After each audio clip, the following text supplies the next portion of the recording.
katika jina la Yesu Kristo mwokozi wa maisha yetu. Amen. Pigie Bwana makofi na vigelegele. Naomba tukae.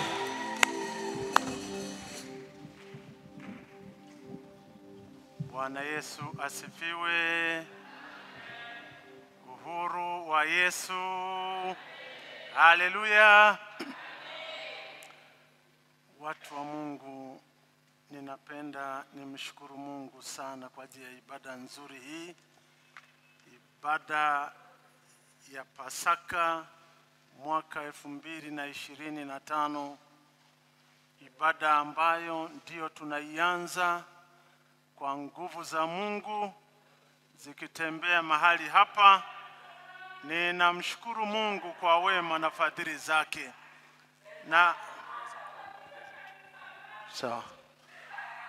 asante. Na kwa maana hiyo watu wa Mungu, ni baraka kubwa kuwa nyumbani mwa Bwana.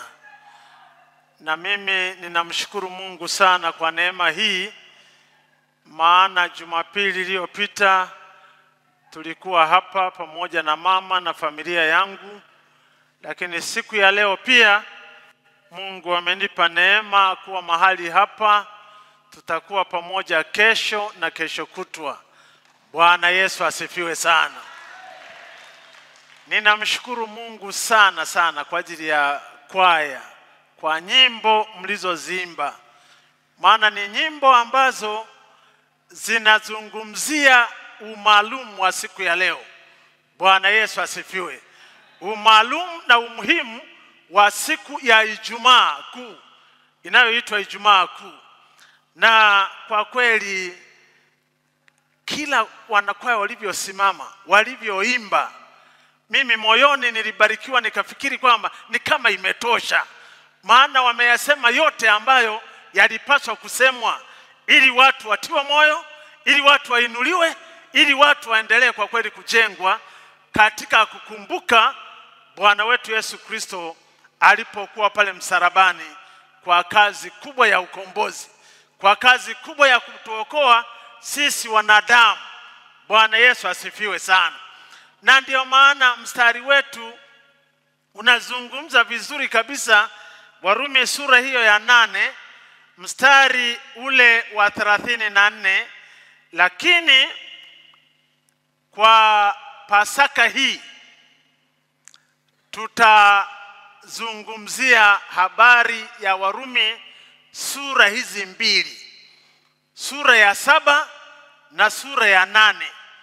Tutazipitia kuangalia Paulo alikuwa anataka tuelewe nini kwa maandiko haya. Lakini nitausoma kwanza mstari wetu wa mkutano wa Pasaka. Warumi 8:34 unasema, ni nani atakayetuhukumia adhabu?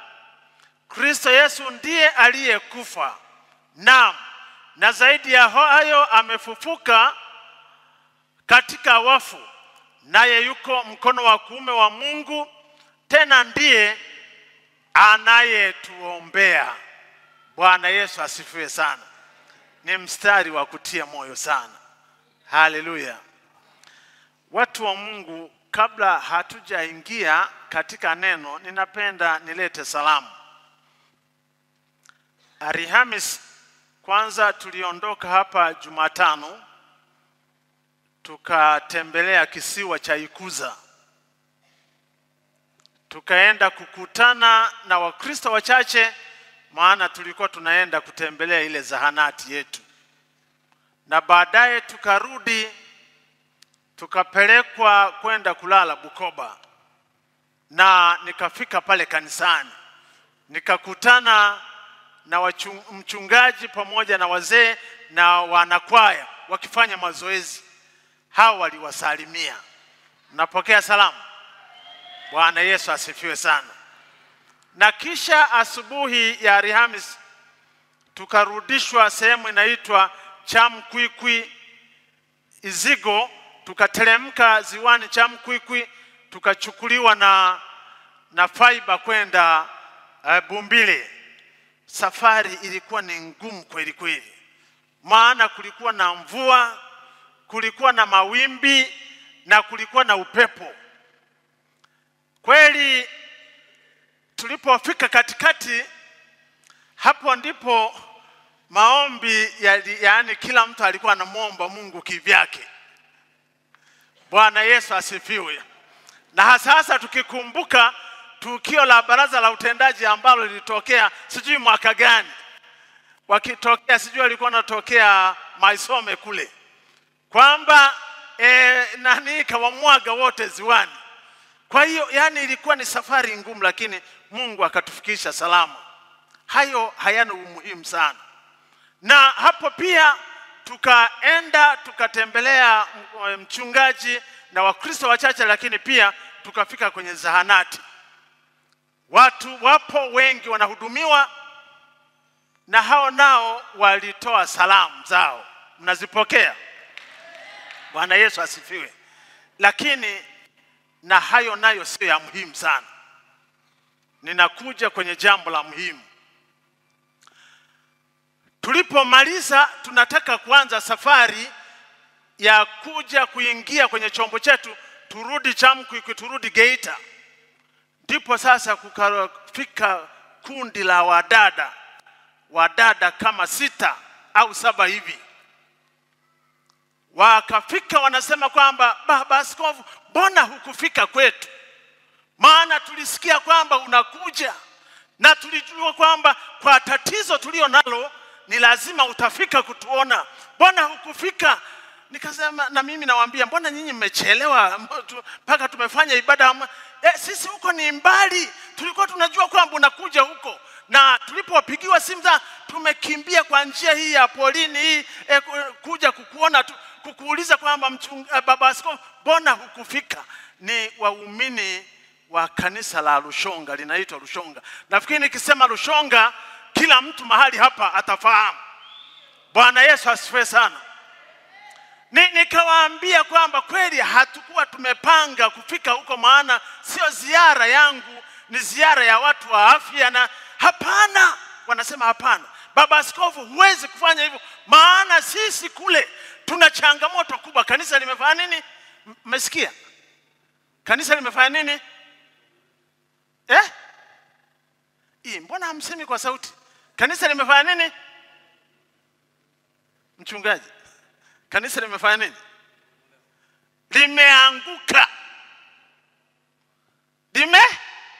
Limeanguka.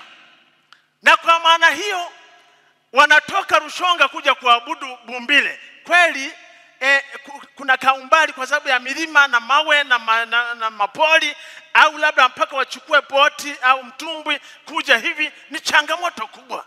Watu hao wakaja wanasema kwamba mbona hukufika? Nikawaambia sasa ninawaomba mtulie niwaambie kitu.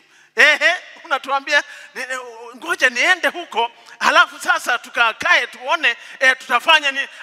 Baba, huwa mnasema hivyo tu. Wanasema hivyo kwamba na kweli paka nimeingia kwenye fiber kwenye mtumbwi, wamekaa wananiangalia hivi kwamba ni kweli baba askofu ameondoka bila kufika mahali ambapo kanisa la Mungu jengo limeanguka, na sisi tuna matatizo ya kukosa pa kuabudu. Wanasema Wakristo wengi sasa hivi hawasali, wametawanyika kwenye makanisa mengine kwa sababu hawawezi kutembea kutoka Rushonga mpaka wapi? Mpaka Bumbile. Na kwa kweli kanisa hili lilianzishwa, wakalitaja kanisa moja maarufu kwa diocese ya Geita kwamba kanisa hili nikasema kumbe ni hivyo, nitaenda kuambia, maana kwanza Pasaka nitakuwa nao. Bwana Yesu asifiwe sana. Watu wa Mungu, kuna kanisa lenu huko limeanguka. Na Wakristo wanatawanyika. Kama nyinyi mnazaa watoto halafu na kuwaacha, kuwatelekeza, basi Mungu atawaangalia. Lakini mimi habari nilizozileta mchungaji ni kwamba kanisa la Rushonga limeanguka, Wakristo wanatawanyika. Hiyo ndio habari kubwa ambayo ni lazima iandikwe kwenye nini? Kwenye habari, kwenye vichwa vya habari. kama mna gazeti hapa Kalangalala, sawa, kwamba hiyo ndio habari. Watu wa Mungu, Bwana Yesu asifiwe. Kweli paka nilifika nikaenda, wamesimama wameshika, yani nikamwambia nani Obadia kwamba we endesha basi haraka tuondoke angalau wasambae kule. Lakini wanaangalia kweli wameondoka na hawakufika kwenye kanisa letu liloanguka. Sasa niwaombe tuombee. Mwezi wa 6 tunaenda kuwekea mikono huko. Kama Mungu atawapa neema, kanisa hili mfanye kitu, tukubaliane tuende na wachache, tuende kuwaona, kuwatia moyo na kufanya chochote. Bwana Yesu asifiwe sana. Kama neema itakuwepo, kwa sababu tayari ninajua mmeshapanga ratiba zenu, tayari kila kitu kiko kwenye ratiba. Kama haitawezekana basi mtapanga vizuri, lakini kama Mungu atawajalia neema, basi mwezi wa 6 walikuwa wamepanga kwamba wote wakawekewe mikono Ikuza. Wa Bumbila atoke, lakini na yeye akasema hatutaweza kuondoka, hata nitaondoka tu na mke wangu kwa sababu gharama ni kubwa kwenda Ikuza. Kwa hiyo kama kanisa hili likasema kwamba tunaenda Rushonga, tukaunganisha hiyo safari, basi tunaweza kutoa ratiba vizuri, kwamba sio kwamba tukawawekee sehemu moja.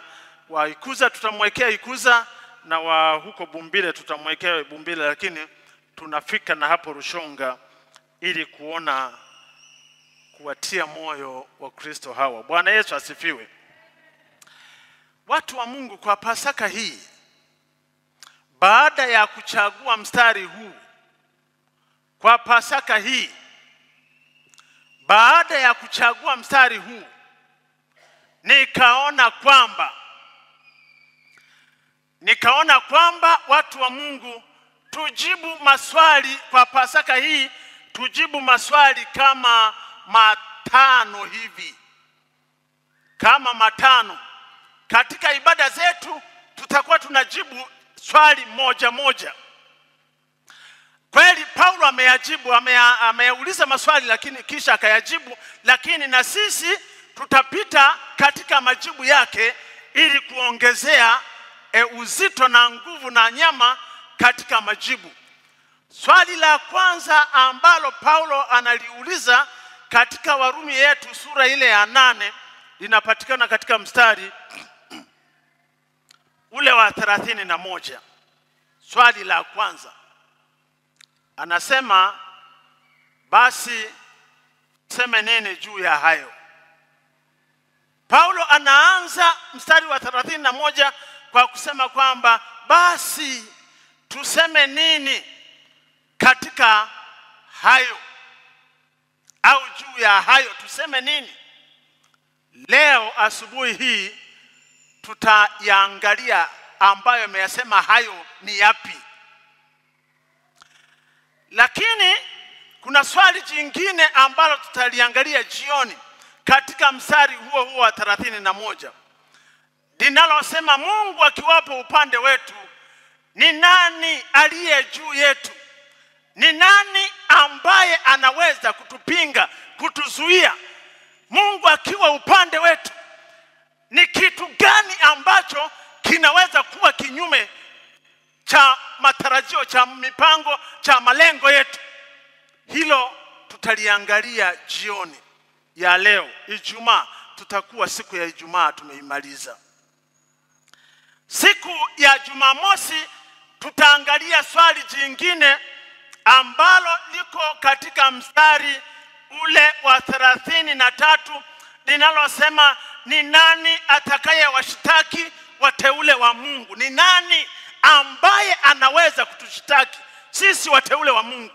Kweli shetani ametambulishwa kwamba ni mshtaki wetu wakati wote, lakini tutaangalia jibu linavyosema kwamba ni nani atakaye tushitaki. Kweli tunaweza kuwa na washtaki wengi, kila sehemu. Kazini unaweza kushtakiwa, kwenye biashara yako unaweza kushtakiwa, kwenye jamii unaweza kushtakiwa, na wakati mwingine hata kwenye familia unaweza kushtakiwa. Lakini tutaliangalia majibu vizuri kwamba ni nani atakaye washtaki.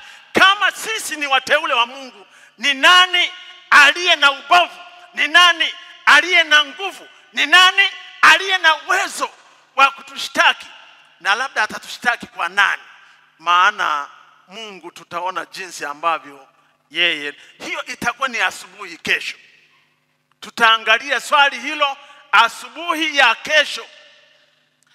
Na jioni ndipo sasa tutakuja kwenye mstari wetu kwamba ni nani atakayewahukumia adhabu. Hapo napo Paulo alikuwa anazungumzia wale ambao wamezungumza kwenye mstari wa 33 kwamba wale wateule wa Mungu. Ni kwamba ni nani atakayewahukumia adhabu wale wateule wa Mungu? Kwamba je, inawezekana kunaweza kupatikana na mtu au kitu cha kutuhukumu kwamba sisi ni wakosa, kwamba sisi tunastahili adhabu, tunastahili hukumu? Tutaangalia jibu lake kesho jioni, na tutamalizia Jumapili na swali lililoko kwenye mstari ule wa 35 kwamba ni nani atakayetutenga na upendo wa Kristo. Bwana Yesu asifiwe. Haleluya. Haleluya. Ninakuomba kwamba ili tuende na mfululizo vizuri, usikose kipindi hata kimoja. Jitahidi vipindi vyote kuhudhuria ili tuende vizuri, ili tuende sawa sawa. Bwana Yesu asifiwe. Haleluya, watu wa Mungu. Kwa hiyo Pasaka hii tutashughulikia maswali na majibu. Karibu yote Paulo ameyajibu. Sasa tutapita humo katika majibu ya Paulo ili tuendelee kutiana moyo, ili tuendelee kujengana kiimani na kiroho zaidi, ili mtu wa Mungu uwe na hakika na ushindi. Yani katika maisha yako uwe na hakika kwamba wewe ni mshindi. Maana majibu yote haya yanaleta tu somo moja la kwamba Mkristo wa kweli ni mshindi katika mambo yote. Ninarudia. Bwana Yesu asifiwe sana. Somo letu la Pasaka hii tunapojibu maswali haya ni kwamba Mkristo wa kweli ni mshindi katika mambo yote. Haijalishi unaweza kuugua sana, haijalishi unaweza kupita katika changamoto nyingi, haijalishi unaweza kujaribiwa na mambo mengi, lakini wewe kama ni Mkristo wa kweli, ushindi kwako ni wa hakika. Sema amina. Bwana Yesu asifiwe sana. Uhuru wa Yesu. Kwa hiyo Pasaka yetu itaenda hivyo. Sasa leo asubuhi hii tunajibu hilo swali la kwanza kwamba basi tuseme nini juu ya hayo.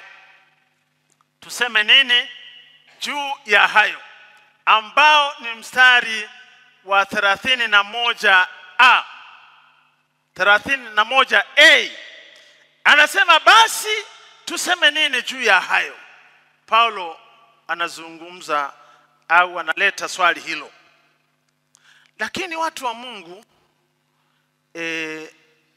kabla hatujaanza kushughulika na mstari wetu, kwa sababu hii ni Pasaka, tusiposema sana mambo mfululizo wa matukio ambayo Bwana wetu Yesu Kristo yalimpata, kweli tunaenda kwenye doctrine ya ndani ya ushindi wa Mkristo. Lakini ni vizuri labda tu kwa kusoma ninapenda niwapitishe katika mambo muhimu ambayo tunayaona kwa siku ya leo, Ijumaa Kuu. Siku ya leo Ijumaa Kuu tunaisoma katika kitabu cha Luka sura ile ya 23. Mambo yaliyotokea Ijumaa Kuu utaenda kuyasoma katika kitabu cha Luka sura ya 23. Maana sura ya 22 ya Luka, jioni ndio Bwana Yesu anakamatwa. Anakamatwa usiku huo wote, anazungushwa huku na huku na huku, ambaye ni Mungu, ambaye ni Mwokozi, ambaye ni mfalme, lakini wanadamu wanajifanya kwamba wao wana uwezo zaidi.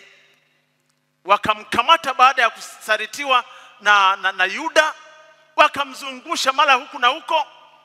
Ilipofika asubuhi, ndio sasa siku ya Ijumaa, ukisoma Luka sura ile ya 23 utaona, lakini hiyo hatutaisoma. Nitakupeleka kwenye mistari ya Mathayo, lakini tu niseme Luka sura ya 20 na 2 utaona jinsi ambavyo Bwana Yesu walimkamata na wakamzungusha huku na huko. Ukisoma 54 Luka ni kwamba wakamkamata, wakamchukua, wakaenda naye nyumbani mwa kuhani.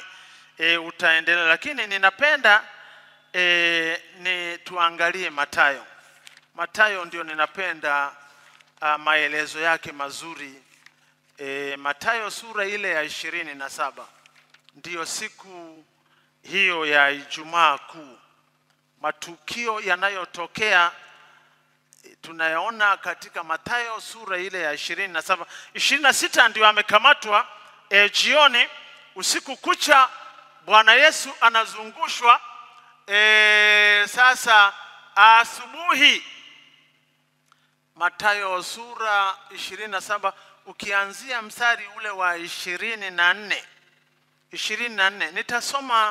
Nitasoma tu alafu kisha baadaye tutarudi kwenye somo letu, lakini ni vizuri tukawa na msingi mzuri wa kujua mambo gani yaliyotendeka kwa Bwana wetu Yesu Kristo. Wanakwaya umeyaimba, lakini na mimi niwakumbushe kupitia maandiko matakatifu. Mathayo sura 27 mstari kuanzia 24 inasema, basi Pilato alipoona ya kuwa hafai lolote bali ghasia inazidi tu, akatwaa maji, akanawa mikono yake mbele ya mkutano, akasema, mimi sina hatia katika damu ya mtu huyu mwenye haki, yaangalieni haya ninyi wenyewe. Angalia wanadamu wanavyojibu. Kiongozi anasema kwamba mimi sioni hatia, na kama mnaendelea na ukaidi wenu kwa jinsi mnavyotaka, mimi nanawa mikono kwamba mimi sina hatia kwa damu ya mtu huyu. Watu wanadamu wanajibu. Mstari wa 25, watu wote wakajibu wakasema, damu yake na iwe juu ya yetu na juu ya watoto wa nani, na juu ya watoto wetu. Leo tutaona jinsi ambavyo wanavyojibu yawezekana sio wao, kwa sababu mtu aliyeumbwa kwa mfano wa Mungu na kwa sura ya Mungu hawezi kuwa na ujasiri wa kufanya mambo mabaya, maovu. Tutaona leo kuna nini ambacho kinasukuma mtu kupenda au kushindwa kabisa, yani kule kufanya yaliyo mema, wakati yako mbele yake. Anaambiwa kabisa kwamba, wanadamu wanaambiwa kabisa kwamba huyu mtu mimi sioni hatia juu yake, na kwa maana hiyo mimi nanawa, sitaki damu yake niwe na hatia nayo. Lakini watu wote wanajibu kwamba damu yake iwe juu yetu na watoto wetu.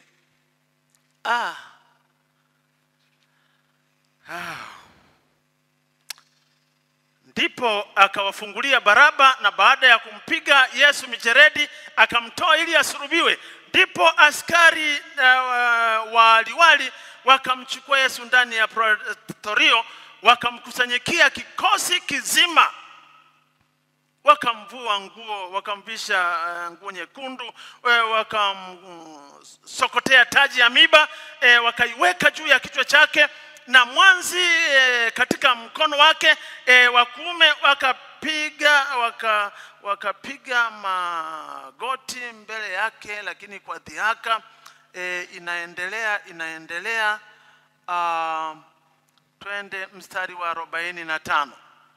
Twende mstari wa 45. 45, basi tangu saa 6 palikuwa na giza. Yuko msalabani sasa Bwana Yesu. Yuko msalabani. Wanadamu hawa ambao Mungu aliwaumba, ambao Mungu aliwapendelea, akatumia mikono yake kutengeneza mwanadamu. Na anasema kwamba tunamuumba mtu kwa sura yetu na kwa mfano wetu. 45 ndio wanafanya mambo haya. Basi tangu saa 6 palikuwa na giza juu ya nchi yote hadi saa 9. Na kama saa 9 Yesu akapaza sauti yake kwa nguvu akasema, Eloi Eloi lama sabakthani, yani Mungu wangu mbona umeniacha? Na baadhi ya waliohudhuria wakaendelea kusema kila mtu kivyake. Wengine wanasema anakuja Elia kumwokoa, na wengine hivi na hivi. Twendeni mstari wa 55 hadi 61.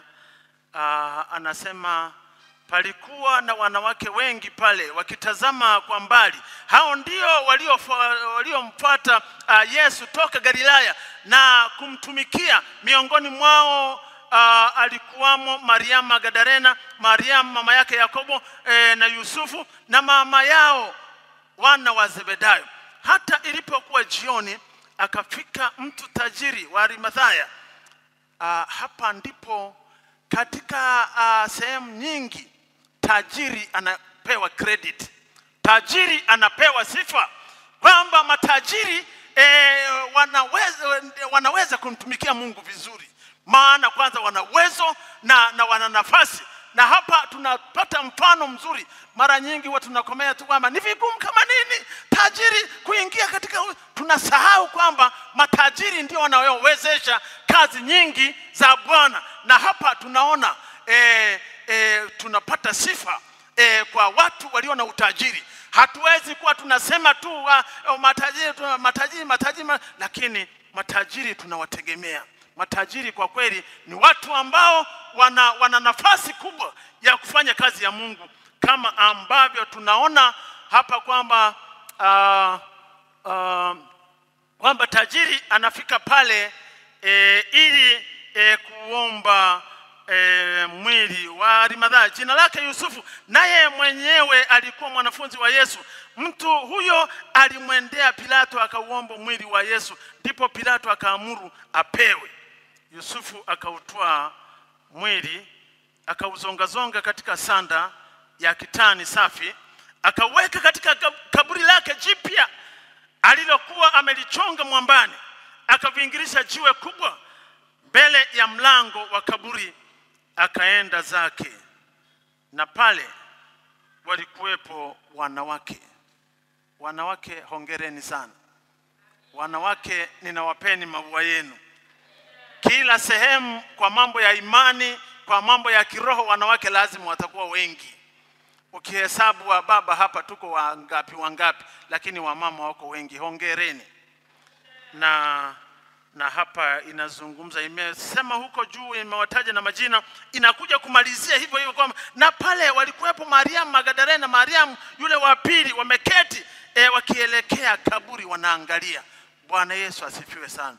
Kwa hiyo siku ya leo ya Ijumaa kweli tuwe tunaalikana kabisa, ili kujaa kukumbuka matukio makubwa ambayo yanahusiana na ukombozi wetu. Maana ndiyo siku ambao Yesu alipelekwa msalabani, aliinuliwa, aliangikwa msalabani.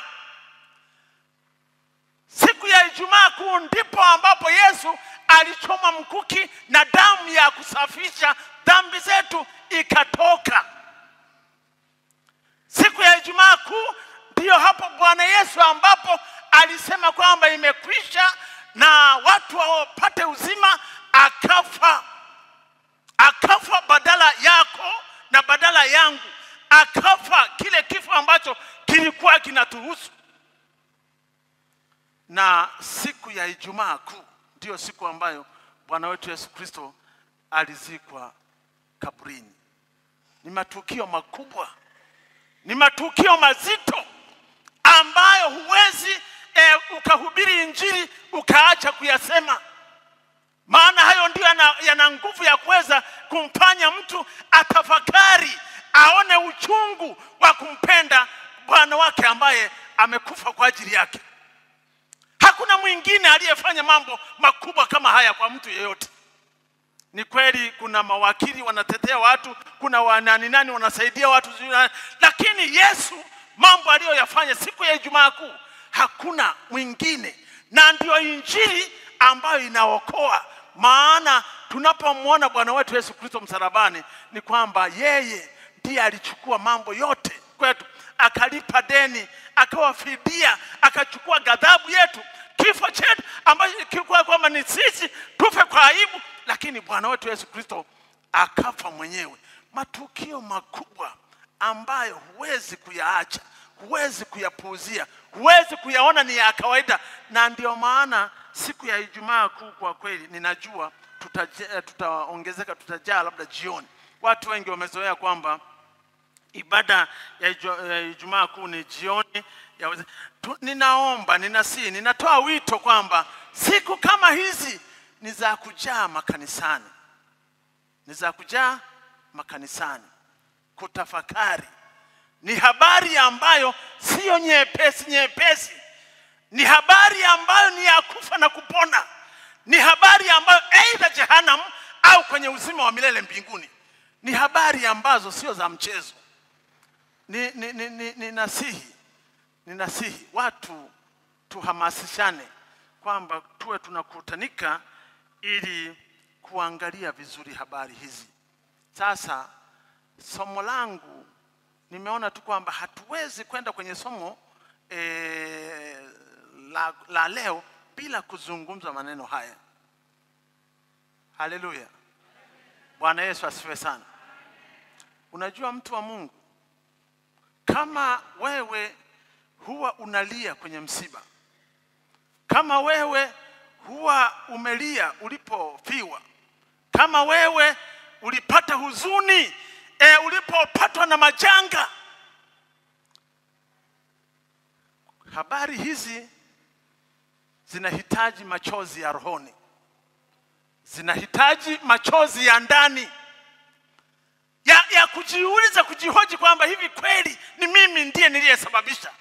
Hivi kweli mimi nimepokea habari hizi kwa kiwango gani?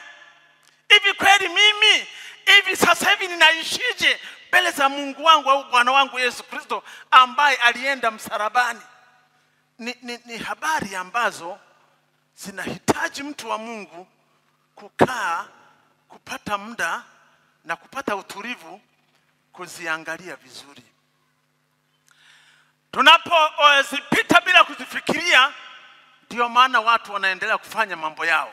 Ndio maana watu wanaendelea wanaweka vipaumbele katika mambo mengine. Ndio maana watu wanazoea yani wanakaa wapo hapo tu. Yani haigusi mioyo ya watu. Ni habari ambazo tulikuwa wapi sijui.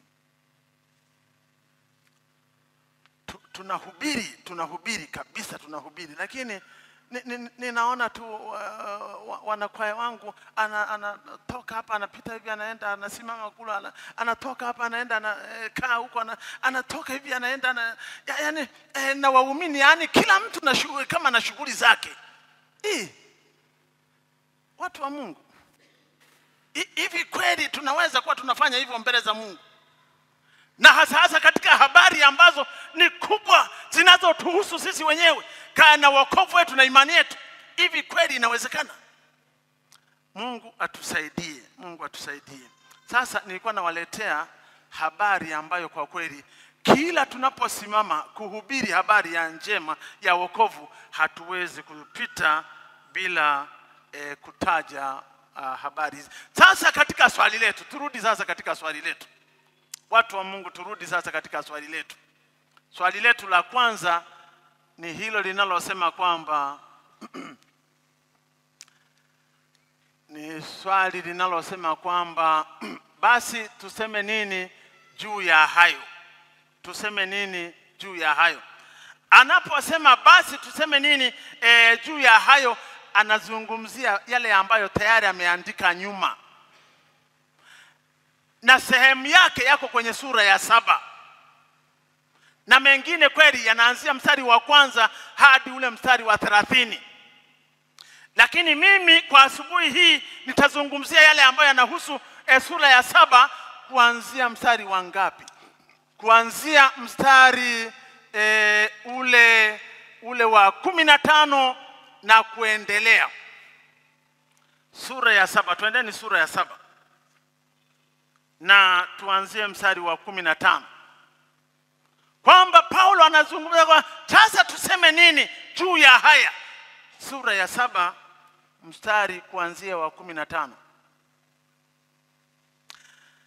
na hadi 17 anasema, maana sijui nilifanyalo, kwa sababu lile nilipendalo silitendi, bali lile nilichukialo ndilo ninalolitenda. Lakini kama nikitenda lile nisilolipenda, nakiri ile sheria ya kuwa ni njema, basi sasa si mimi nafsi yangu ninayetenda hilo, bali ni ile dhambi iliyoko ndani yangu.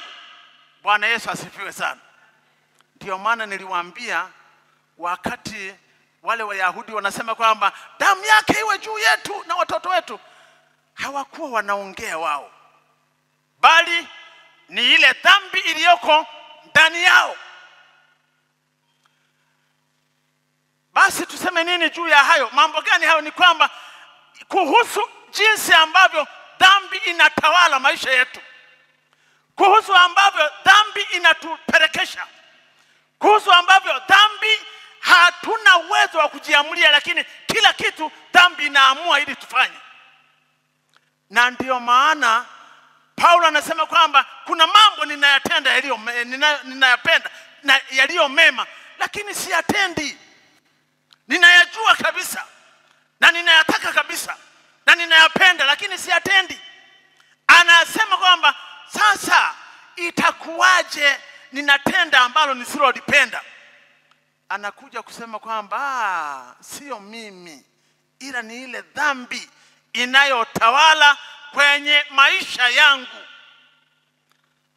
Hilo ni jambo la kwanza ambalo Paulo analisema kwamba tuseme nini juu ya mambo hayo.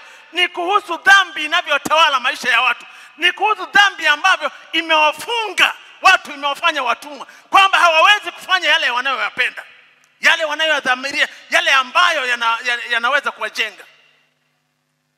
Wanafanya yale ambayo hawayataki, hawayapendi.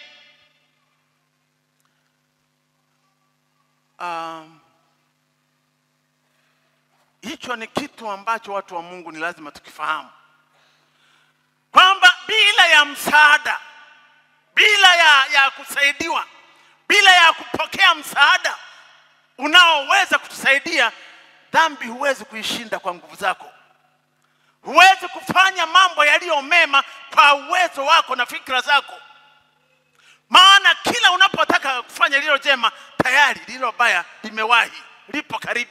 Ndio yani unakuwa na shauku, unakuwa na hamu, unakuwa na na nguvu ya kutenda yale ambayo huyapendi. Na ndio maana watu wengi ambao wanaharibikiwa, sio kwamba wanapenda kuharibikiwa, sio kwamba wanapenda maisha yao yawe hivyo, ni kwa sababu hawawezi kujinasua, hawawezi kufanya yale ambayo yanaweza kuwasaidia.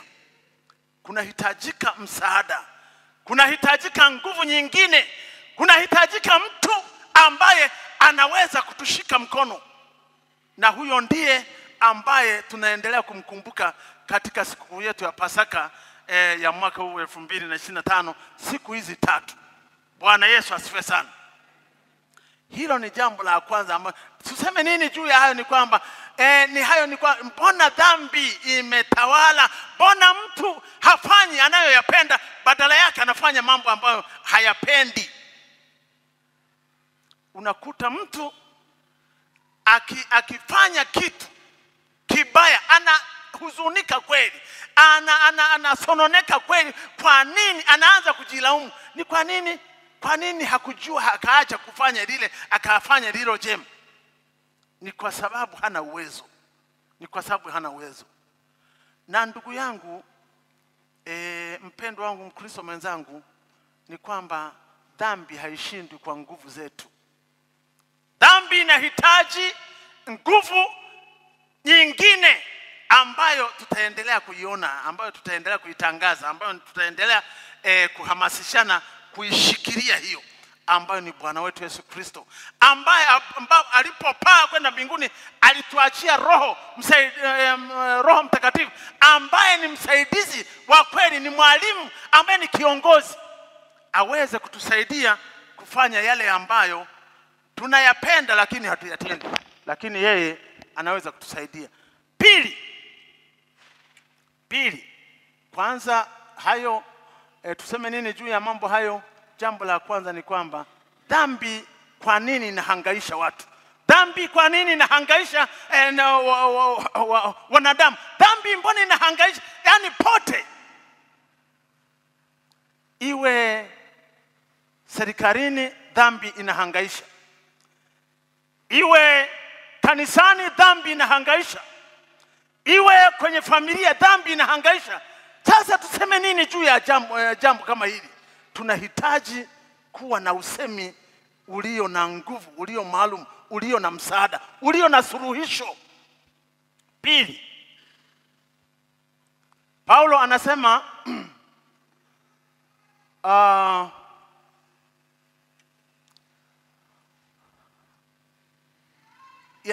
yani anasema kwamba mwanadamu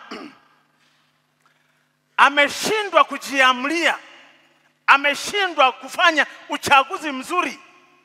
Ni kwa sababu gani? Ndipo anaposema kwamba anakataa, anasema sio mimi, sasa sio mimi, ni kile kitu ambacho kinatawala, ni ile dhambi. Kwa hiyo maamuzi yetu mara nyingi inayoamua ni dhambi iliyoko ndani yetu.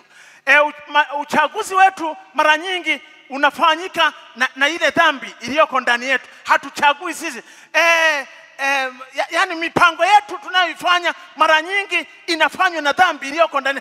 Na ndio maana unakuta kwamba ubinafsi ni mkubwa, na uchoyo, kutokusamehe, kutokuwa na upendo wa kweli, kwa sababu anayeamua sio sisi.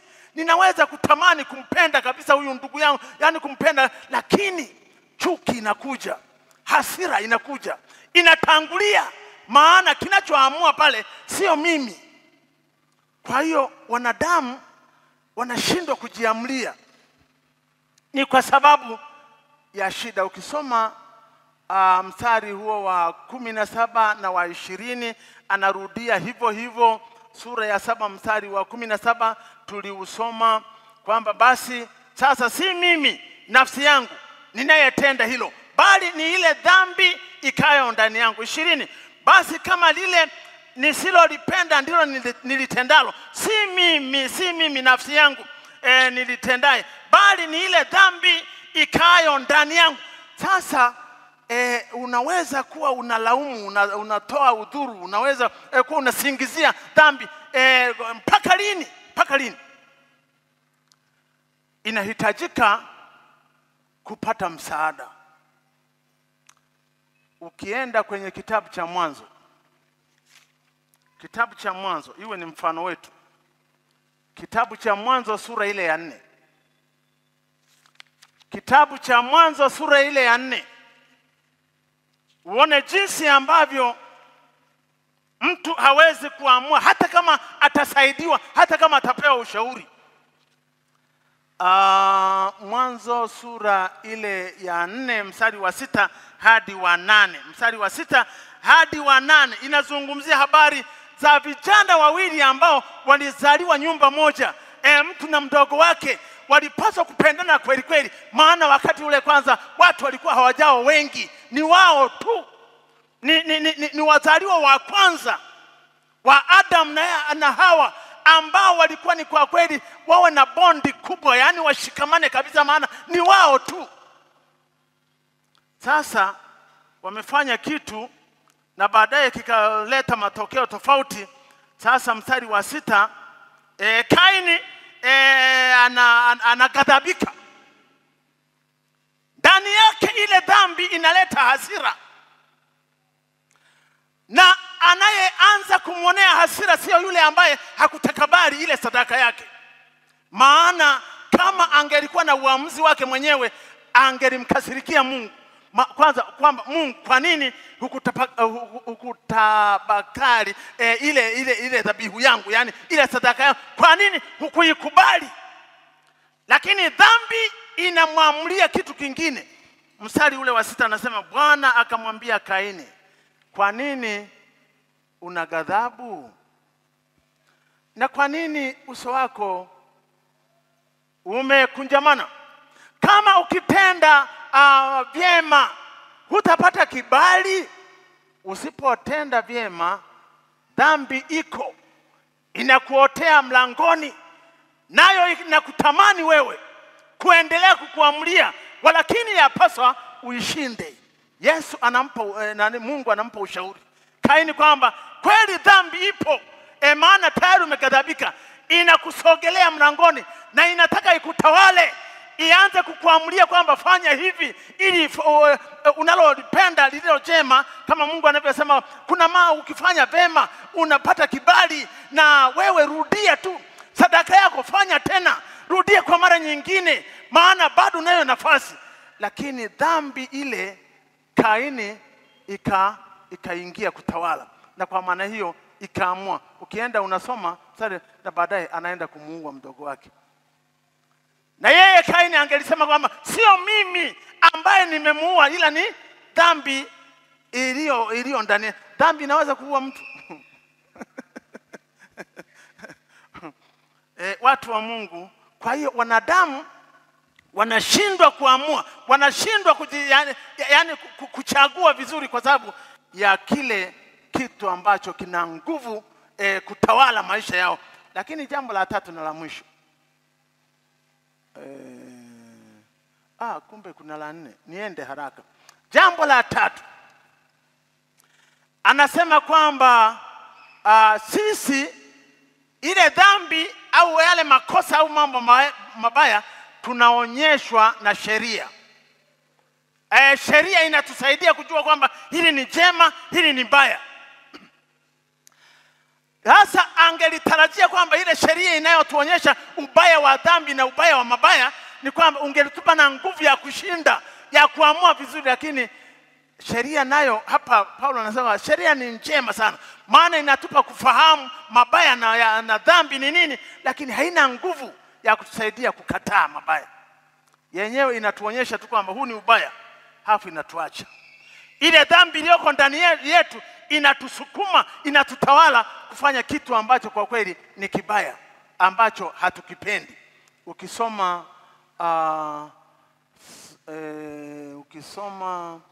mstari wa ngapi huu? Sheria 20 mstari wa sura ya 7:22 anazungumza, mstari wa 22 hata ukianzia mstari wa 16 anasema, lakini kama nikilitenda lile nisilolipenda, nakiri ile sheria ya kuwa ni njema, maana yenyewe imenifundisha kwamba hii ni dhambi. 22 anasema kwamba kwa maana naifurahia sheria ya Mungu kwa utu wa ndani. Na unaweza kuendelea. Ni nzuri sheria, lakini haina nguvu ya kuweza kutusaidia kule kuacha au kukataa mambo ambayo ni mabaya. Na mwisho, napenda nimalize, mwisho ni kwamba kitu ambacho anasema tuseme nini juu ya mambo hayo ambayo kwa kweli yamemhangaisha mwanadamu, yamemtawala mwanadamu, yanamfanya mwanadamu afanye yale ambayo hayataki, anayoyataka asiyafanye. Ni kwamba anafika mahali anaonyesha Paulo kwamba ni lazima tusarende, ni lazima tutafute msaada, ni lazima tupige kelele ya kusema kwamba hapana, mimi nimechoka kufanya vinginevyo, yani kutawaliwa na kitu ambacho ni dhambi. Sasa ninahitaji msaada. Ule mstari wa 24 wa sura ya 7 Warumi mstari wa 24 anasema, ole wangu maskini mimi, ni nani atakayeniokoa na mwili huu wa mauti? Inafika mahali anasema ole wangu, sasa ninahitaji msaada. Yani anapiga kelele kwamba hapana, mimi nimechoka, sitaendelea katika hali hii. Anaomba, anatafuta msaada, maana ameshakiri kwamba kwa kweli mimi siwezi. Anasema ole wangu, ni nani atakayeniokoa? Anatafuta sasa ni nani aliyepo wa kumwokoa.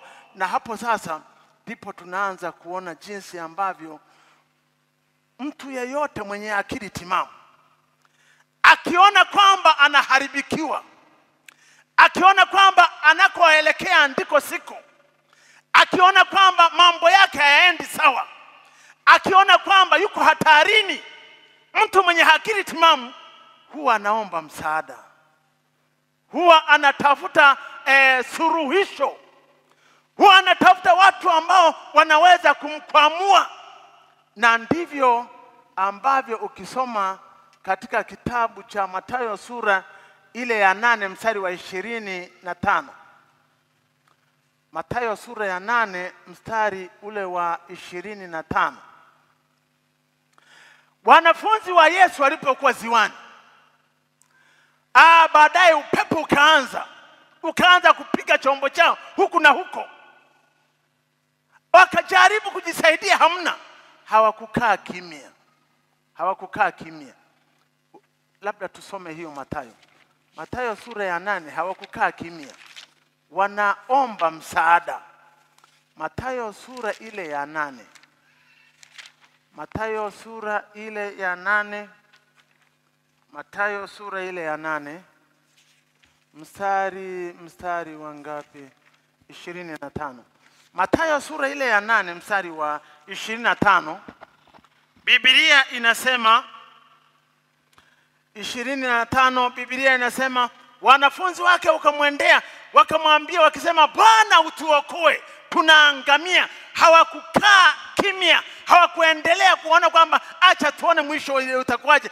Wakamwamsha Bwana wetu Yesu Kristo, wakamwambia kwamba Bwana tuokoe. Twende kwenye Mathayo sura ile ya 14 mstari wa 30. Mathayo sura ile ya 14 mstari wa 30. Petro. Mathayo sura ya 14 mstari wa 30. Tunamwona Petro, mwanafunzi wa Yesu. Wakati Petro alimwambia Yesu kwamba kama ni wewe Bwana, nataka nije na mimi natembea juu ya maji, na akamwambia kwamba njoo. Basi Petro akaanza 30. Mathayo sura ya 14. Yesu akamwambia, amini nawaambia wewe leo. Nimefungua kitabu kingine. Mathayo 14 mstari wa 30. Mathayo 14 mstari ule wa 30.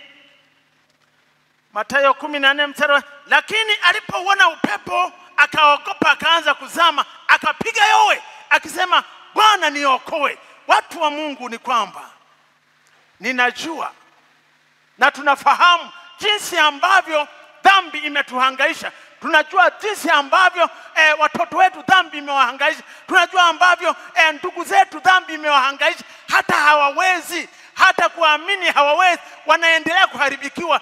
Jambo la kufanya ni kumuita Bwana wetu Yesu Kristo, ni kumuita Yesu ambaye yeye ameenda pale msalabani kwa ajili ya dhambi zetu. Ukisoma ile Yohana sura ile ya 3 mstari wa 14 na wa 15, inasema kwamba kama Musa alivyomuinua yule nyoka jangwani, ndivyo na mwana wa Adamu anapaswa kuinuliwa, ili kila mtu amwaminie anapata wokovu, anapata kuokoka. Watu wa Mungu, msaada upo. Msaada pekee ni Bwana wetu Yesu Kristo, ambaye amekubali kufa msalabani kwa ajili ya dhambi zako, kwa ajili ya dhambi zangu. Ni kwamba ni kumuita tu, ni kupiga kelele tu, ni kukiri tu kwamba Bwana, mimi ninaangamia, nisaidie, maana yeye yuko tayari kumsaidia kila mtu. Sasa tuseme nini juu ya mambo hayo? Ni kwamba piga kelele. Wewe kama mtu na akili zako timamu, using'ang'anie dhambi mpaka ikuharibu, mpaka ikuangamize, mpaka ikupeleke pabaya. Au usiendelee kuona jamii yako, ukoo wako, ndugu zako wanaendelea kuharibikiwa, ni kwamba tumuite Yesu. Tumsihi Bwana kwamba Bwana okoa watoto wangu, Bwana okoa ndugu yangu, Bwana okoa maisha yangu, Bwana okoa, maana yeye yuko tayari kufanya hivyo. Na hata sisi kama kanisa tunaweza kuendelea kumlilia Bwana kwa ajili ya taifa, kwamba Bwana okoa taifa letu, liendelee kuwa na amani, liendelee kuwa na utulivu, liendelee kuwa na na maendeleo ambayo tunayaona. Tuendelee kumuomba, kumlilia Bwana, maana Bwana Yesu ana uwezo, Bwana Yesu ana nguvu, Bwana Yesu yuko tayari kutusaidia. Na ndio maana Paulo anasema kwamba tuseme nini juu ya mambo hayo. Amesema kweli dhambi imetawala, kweli mwanadamu hawezi kujiamulia, kweli sheria nayo haina msaada, haina nguvu sana, lakini amesema kwamba tukipiga kelele kwa Yesu, Yesu anatusikia. Tukisalenda kwa mioyo yetu kabisa na tukakabidhi maisha yetu kwake, yeye Bwana Yesu yuko tayari kutusikia na kutusaidia. Na kuanzia pale ambapo Bwana Yesu atatawala maisha yetu, mambo yatakuwa tofauti. Dhambi haitakuwa na nguvu tena maishani mwenu. Dhambi haitatuamulia tena maisha yetu kwamba tuanze kuwa tunafanya ambayo hatuyapendi. Hapana, tutaanza kwa kuongozwa na Roho Mtakatifu kufanya yaliyo mema, ambayo yanampendeza Bwana, yanayoleta utukufu machoni pake, yanayoendelea kujenga ufalme wake, na Bwana ataendelea kutukuzwa katika maisha yetu, kwa sababu tumejua kwa hakika kwamba yupo wa kumkimbilia, ambaye ni Bwana wetu Yesu Kristo aliyesulubiwa, ambaye kila wakati tunakumbuka kifo chake msalabani na jinsi ambavyo alichukua dhambi zetu katika mwili wake juu ya mti pale msalabani, ili kwa kupigwa kwake sisi tuendelee kupona, sisi tuendelee kupata uzima, sisi tuendelee kupata nguvu ya kuyatenda yale yanayompendeza Bwana. Watu wa Mungu, Mungu atupe kutafakari vizuri. Haya ndiyo mambo ambayo Paulo anatufundisha katika sura hizi mbili za Warumi, sura ya 7 na sura ya 8. Na Mungu atubariki na Mungu atusaidie. Naomba tuombe. Baba wa mbinguni na Mungu wetu, tumeona jinsi ambavyo kwa kweli dhambi imetawala katika maisha ya watu wengi, na hasa wale ambao wamekataa kuamini, na wale waliorudi nyuma, wale ambao waliopenda dunia, wale ambao wanapenda mambo ya uovu na mambo ambayo hayakupendeza. Watu hao dhambi inaendelea kutawala. Tusaidie Bwana kuendelea kuwaombea, kupaza sauti zetu, kukuita wewe, kuwasaidia, kuwaonyesha kwamba msaada upo, ambao ni wewe Bwana wetu Yesu Kristo, ambaye siku ya leo tunakumbuka kwamba utapelekwa msalabani, utaangikwa msalabani, utakufa kifo cha aibu ambacho kilikuwa ni cha kwetu, lakini wewe unakufa badala yetu. Baba wa mbinguni na Mungu wetu, tusaidie kwamba tuwe na ujasiri wa kupiga kelele, kukusii na kukuomba kwa ajili ya maisha ya ndugu zetu yanayoharibika. Wanaona kabisa kwamba wanaharibikiwa, lakini hawawezi kujinasua, hawawezi kujiondoa, maana dhambi ndiyo ina nguvu katika maisha yao. Mungu uturehemu, Mungu utusaidie. Na Baba, ubariki ibada hii. Ninaomba na kushukuru ni katika jina la Yesu Kristo, uliye Bwana na Mwokozi wa maisha yetu. Amina. Bwana atubariki sote.